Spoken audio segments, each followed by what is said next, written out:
We'll never leave old Ipswich town. We'll never leave old Ipswich town. We'll never leave old Ipswich town, 'cause we know they'll never let us down. And hello and welcome again to Being Frank on Ipswich Town with me, Frank, my wife Rung, and all things blue. And if people don't like my singing, some call it cringeworthy, bear in mind that some people do. I might put a singing warning on before I sing again, just for those that abhor it. But as I say, you can't please everyone all the time. Anyway, back on to the subject of football, the subject of Ipswich. And yesterday, 2 Ipswich players played for Wales against Gibraltar in another friendly.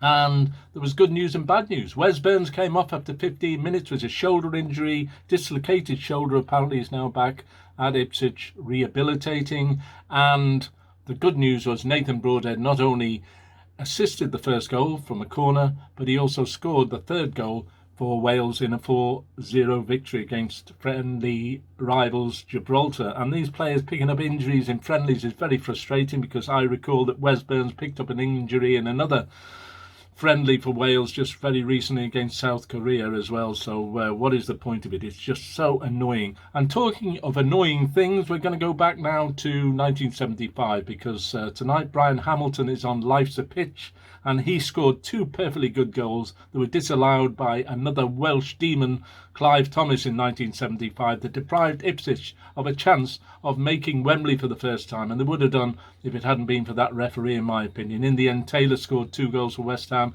and he scored 2 goals in the final against Fulham, I recall. So that was the end of that. But Mick Mills said he couldn't watch the final, and 9 of the 11 players that played in the final against Arsenal in 1978 were from that 75 team, so they had something to prove, and they got there in the end.